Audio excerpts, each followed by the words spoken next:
Bom dia, alunos de nono ano, como vocês estão? Saudade de vocês. Bem, nós estamos passando por esse momento, né? Estamos reclusos, esse período dessa pandemia do coronavírus que assola não só o Brasil, mas como o mundo. É um período que está sendo difícil para todo mundo, mas faz-se necessário, né? Que a gente agora fique em casa, fique recolhido. Em breve estaremos novamente com as nossas aulas presenciais. É importante que vocês, alunos de nono ano, estejam ligados sim no noticiário. Eu sempre falo para vocês da importância de ler jornal, de ouvir uma notícia, então esse é um momento importante. Até porque tudo isso que hoje está fazendo parte do nosso dia a dia, né, das notícias, daqui a pouco isso vai ser história. E vocês que estão se preparando aí para o concurso do ensino médio, precisam estar mais atentos ainda, tá bom? Essa é a nossa primeira videoaula e para a gente começar essa videoaula eu gostaria que vocês pegassem o livro de história de vocês, o caderno, uma caneta, um lápis, para que vocês também fizessem alguns apontamentos e depois no nosso canal a gente pode falar sobre eles. Bem, então vamos lá. Nós vamos ver esse primeiro bimestre. No primeiro bimestre, no nono ano, nós temos 2 capítulos apenas, embora sejam 2 capítulos importantes, grandes, sobre o que eles falam. O primeiro capítulo fala sobre a Primeira República e o segundo sobre a Era Vargas. Então nós temos um contexto histórico que vai de 1889 e o segundo lá no finalzinho, em 1945. Mas primeiro nós vamos voltar, já falamos um pouquinho sobre ele na sala e vamos continuar. Vamos falar sobre o primeiro capítulo, que é Primeira República. Ok? Então vamos. Seria legal se você estivesse ligado também aí no seu livro e nos nossos apontamentos. Nós aprendemos que a República Velha vai de 1889 até 1930. Que ela foi dividida em 2 períodos. República da Espada, quando os militares estavam no poder, e aí nós temos quem? Deodoro da Fonseca, que proclamou a República, e o Floriano Peixoto, que era vice de Deodoro, e quando ele renunciou, passou à presidência. Depois nós temos a República Oligárquica, onde o poder estava nas mãos da elite agrária, dos fazendeiros, dos coronéis.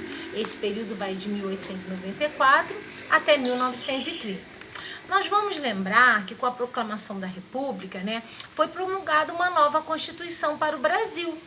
Nós tínhamos uma Constituição da monarquia que tinha sido outorgada por Dom Pedro. Agora nós precisamos de novas leis. Então foi promulgada a Constituição de 1891.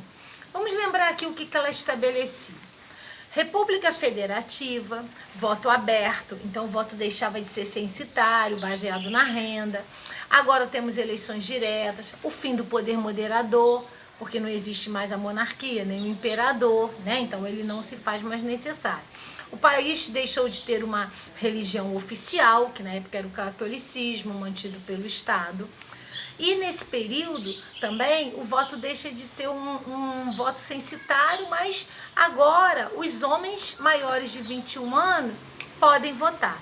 As mulheres continuam de fora, não participam dessa vida política. E agora, na República, o que antes nós chamávamos de província, agora passam a se chamar estados. Também vimos na sala que esse período da República Velha, ele teve como base de sustentação 3 pilares. O coronelismo, quando o poder estava nas mãos dos coronéis, a política dos governadores, baseada na troca de governo, de poderes, né, de ajuda mútua entre os governadores e o governo federal, e a política do café com leite, quando o poder estava nas mãos dos estados de São Paulo e de Minas Gerais. Agora nós vamos priorizar as revoltas da República Velha. Já falamos um pouquinho, tem um quadrinho aí no caderno que vocês também podem acompanhar, tá bom? Bom, nós vamos falar sobre 4 revoltas: Canudo, Contestado, Vacina e Chibata. Vamos começar por Canudos e Contestado, que são as 2 revoltas que são movimentos messiânicos. Que significa o quê? porque elas tinham um líder religioso, elas tinham um caráter religioso, tá bom? Bom, então vamos começar por Canudos. Canudos foi um movimento messiânico que aconteceu lá no interior da Bahia, tinha como líder Antônio Conselheiro, que formou o Arraial de Canudos. Bom, Conselheiro era um homem simples, um beato, que já pensava numa época que não se era dado tanto direito de se pensar, nem de se contestar governo, nem igreja.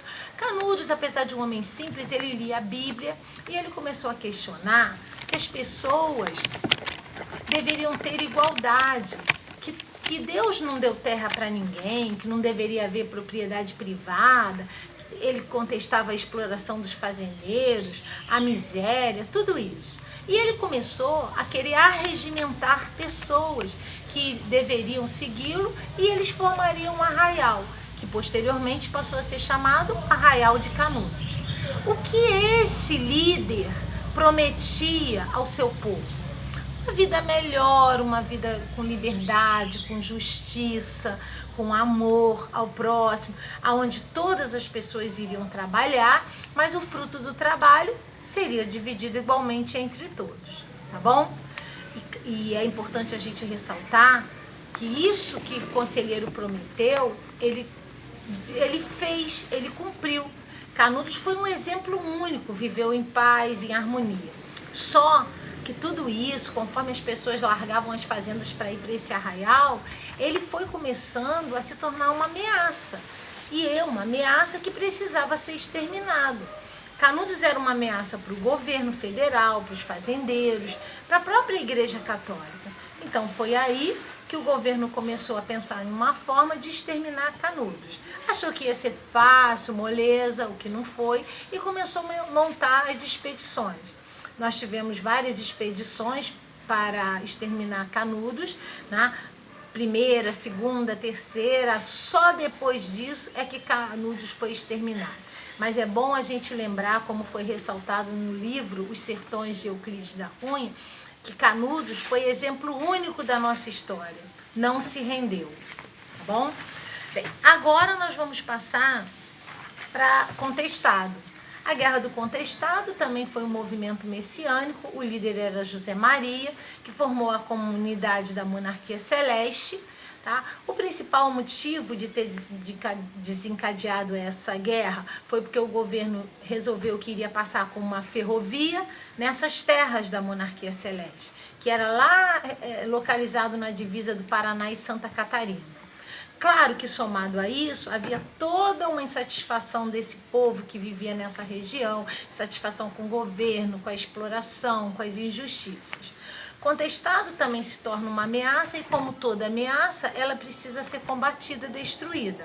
Foi então que o governo faz expedições para destruí-la. Em 1916, foi destruída pelo governo. Agora, nós vamos falar sobre a revolta da vacina.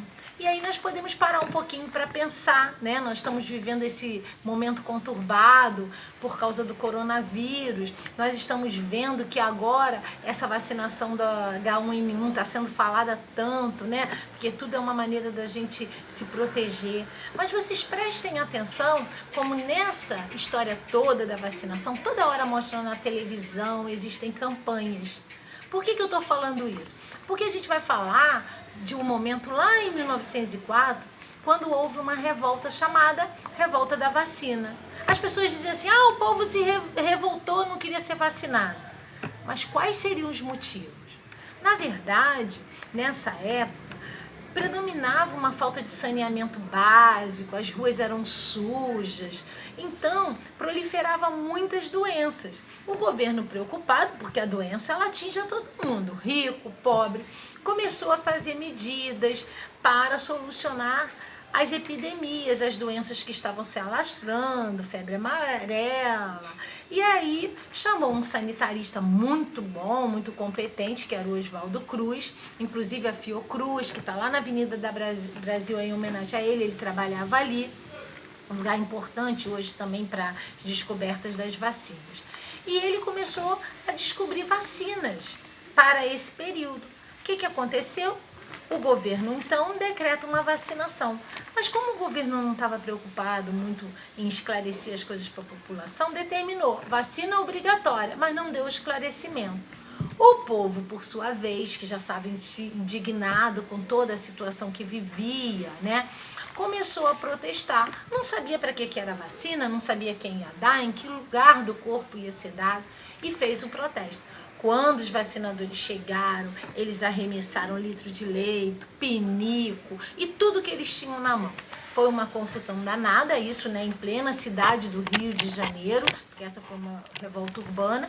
Foi uma confusão danada e o governo teve que recuar, porque ele não tem como pegar uma pessoa e obrigar a segurar ela e dar a vacina. Foi então que a partir daí o governo teve que começar a repensar e aí começam a haver as campanhas, né, tão importantes, esclarecendo sobre a vacinação. Mas é muito importante que vocês tenham sempre isso em mente. O povo não se revoltou simplesmente com uma vacina obrigatória, mas por ela ser obrigatória e sem esclarecimento, ok? E agora nós vamos passar para a revolta da chibata, que também é uma revolta que aconteceu no Rio de Janeiro, uma revolta urbana. Ela foi feita pelos marinheiros, pelos marujos.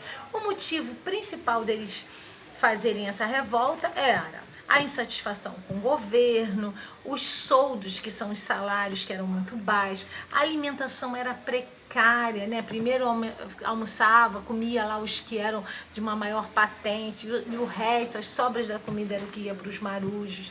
Mas principalmente eles se sentiam humilhados pelos castigos corporais. Qualquer coisa que fazia ia lá para o convés, ao som de tambores, e eles eram humilhados, e recebiam castigos corporais.